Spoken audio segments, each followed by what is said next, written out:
Life is absolutely unfair. You already know this. You don't need me to tell you this. You've experienced it all your life. However, in your day to day conduct, in social situations, you act as if justice should be the priority. You believe that the system should change. You think that the right people should get rewarded. You think that you deserve a promotion or more money, or that you deserve to avoid certain punishment because you are in the right.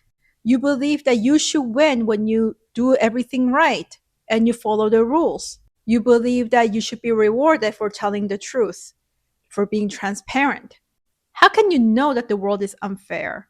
Have experienced it all your life, yet in your day to day conduct, you self sabotage by demanding justice based on your moral standards and values. We can only blame movies, fairy tales, superheroes, which have programmed you with the oppressive expectation that justice and goodness prevail. Take a look around you. What actually prevails? Ruthlessness and the willingness to do whatever it takes. And those who have very little moral compass and sociopathy. When you look at the 12 codes of social elegance, which is free for you to download through the link in the description, one of the codes is context. Know your environment and the people you're surrounded by. What this means is that you have to understand what kinds of behaviors will fly by understanding the hierarchy and who is in power and who has the advantages. What they do and get away with, or what works for them to gain more power and privilege, is not the same thing that you can do and have the same impact. They will be rewarded, but you'll be punished because you're not on the same tier of power and privilege as a starting point. You may think, well, I'm a woman, or my family isn't wealthy. We don't have connections. Maybe you also belong to the people of global majority. You are non-white. Instead of getting hung up on what you don't have, you have to learn to look at what you do have. You're not the only person who has to deal with this. Two white men committed crimes. The first white man assaulted a woman. He's a young man of bright future. He gets away with nothing. Everyone's upset. This man brutally assaulted a woman. But for whatever reason, the justice system believes that his potential is more important than the crime that he committed. Next, another white man, also young, also same college age, killed another white man who represented the power in majority. They're calling for a death penalty, no exception. But wait, this is a bright young man with a wonderful future ahead. He just made a mistake. You may argue that the two crimes are not the same, but the true difference of where they're not the same is who the victim was in each scenario. Looking at all these aspects and understanding the potential outcome is reading context ahead of time.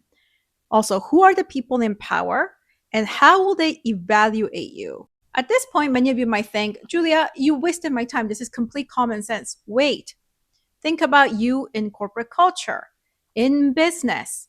You believe you're very competent. You believe you're deserving. You work very hard to get to where you are, which are all true. But when it comes to who you're crossing, who you're competing against, you become careless. You believe that justice is rewarding the person who worked the hardest. In the process of you getting the work done, you may really upset somebody who has more power and privilege. You may try to prevent some kind of problem in the name of the project and you offend your boss who has a lot more privilege and power than you. You may offend a subordinate who will use tears due to unearned privileges. You were defiant because this is your job and this is what you're hired for. And all you were doing was giving constructive feedback and managing your subordinate. Yet this became the reason why you get scapegoated. Many of you claim to understand it, yet when it comes to application in your own life, You miss signals and you fail. You look at the scenarios subjectively based on how you feel and your emotions instead of interpreting the world through the lens of power and through the lens of people, through their experiences and existing unconscious biases towards people like you. Now let's look at a different scenario. Let's say you are a woman and you have a lot of male allies, and you may feel like you've been playing all the cards right. Typically, in this scenario, in a male dominated industry, there is another woman who you were already pitted against without you even knowing. You think that this woman doesn't like you? This was by design of the males around you. You are not much more than a pawn. But this may take you a while for you to realize how you've been failing in the power game, because the only thing you can see is what you've been getting. When you can only learn through your own experiences, which is what typically people rely on, which is also typically the most unwise pathway, it will take you many years, perhaps a decade or more, to realize that you've been played. The best way to leverage and manipulate people is to make them believe that they're getting what they want and that they have a great advantage and a lot of potential that is waiting for them. As long as you opt in and you act good.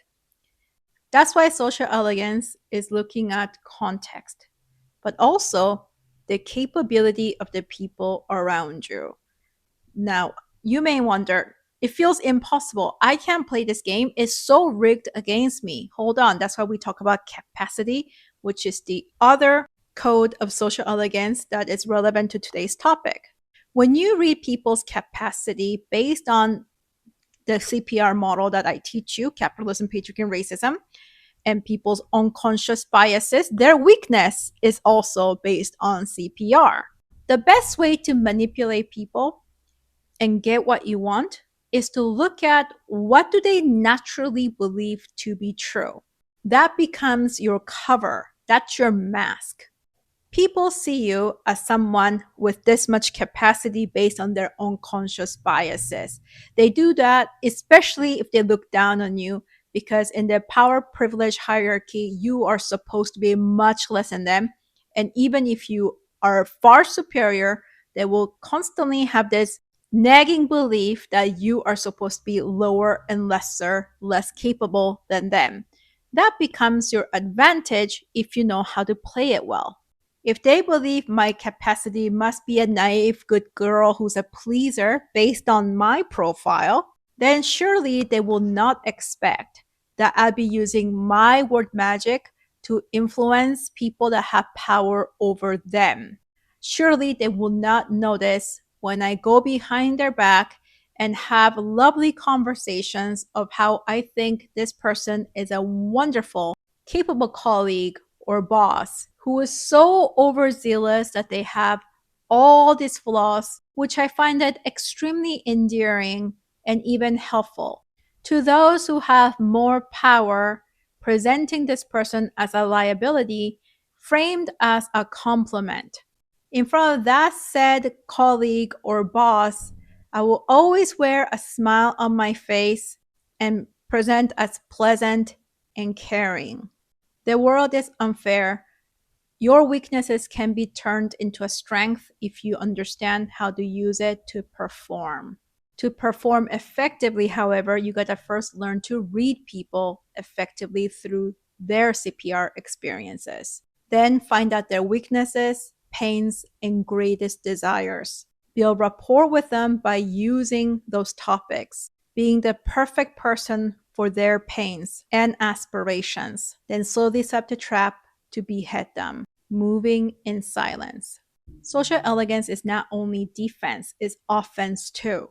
The world is not fair, so use what you've got and play to win. What did you think of this video? Let me know. Go down to the description to book a call.